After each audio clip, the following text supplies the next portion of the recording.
this was a trick. And we know for sure that this was headed by an international organ trafficking cartel. They funded the National Assembly, of some people estimate to the tune of 6.2 billion US dollars. They also bought all the Nigerian government, federal government hospitals at the cost of 3.2 billion US dollars. They even offered to buy all the Catholic hospitals for $2 billion, but the bishops refused that. So this is a well-organized cartel who are actually moving into Nigeria in order to actually buy up, or they have already paid an advance on all our organs.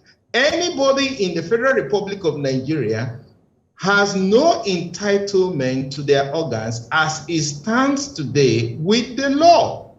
And we know this for sure, that these are billionaires from the United States who funded this organ trafficking cartel to take the organs of Nigerians.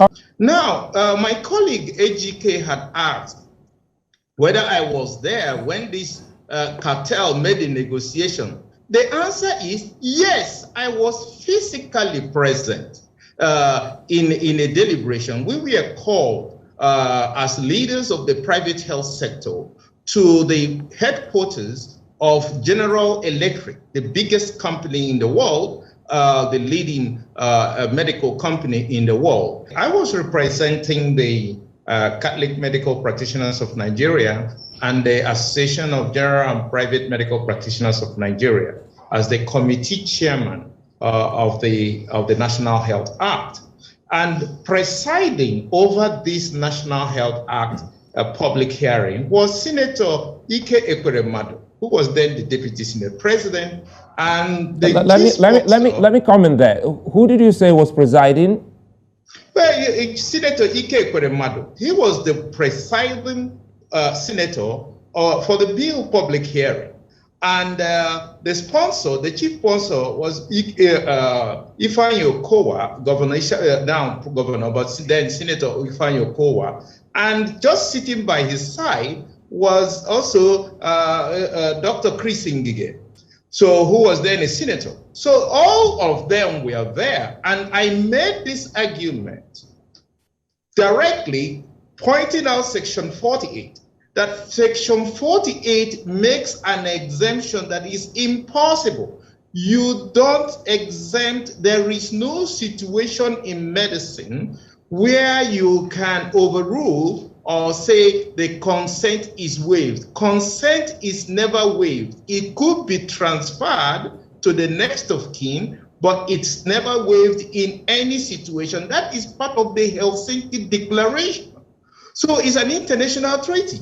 So we cannot make an exemption here in Nigeria. Then I also pointed out the loophole in Section 51. You cannot have the medical practitioner or the medical director of a hospital be the one to authorize that an organ is taken from someone to be given to another person. So it is wrong. You can't give what you don't have. That's a legal principle. Then I pointed out in Section 53 that it is also, when you say reasonable cost for reimbursement of reasonable payments, what does that mean? Is 10 million naira reasonable payment for kidney? Some people will tell you that too. So you actually legalized the sale of organs in Section 53.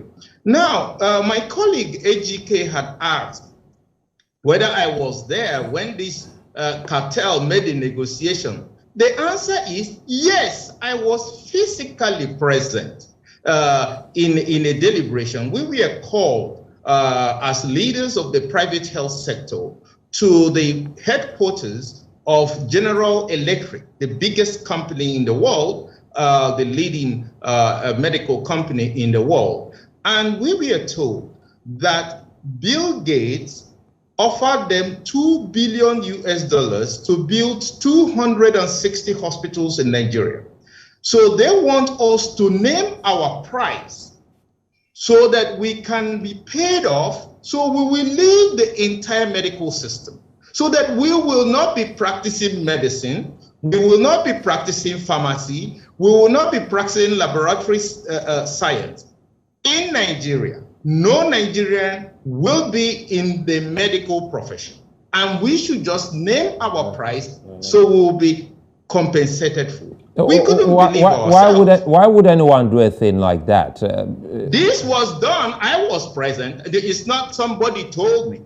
I was physically present before the executives of a General Electric with a number of other Nigerians in the health sector, in pharmacy, in laboratory sciences, and there were executives of GE from their headquarters in New York. This is the first time it's happening in the history of humanity. Nothing like this has ever happened.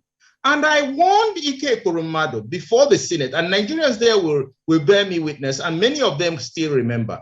I told Ike Ekweremadu before the entire public hearing that he will be the first victim of this law he is standing for. Before everybody. Senator Kowa can also bear me witness because he was there. And I told him, it now seems like a prophecy come true. And this was exactly what happened. That the Senate of the Federal Republic of Nigeria sold the entire organs of the Nigerian people, even when they knew that this was the situation. And that is very, very, very bad on us as a whole nation.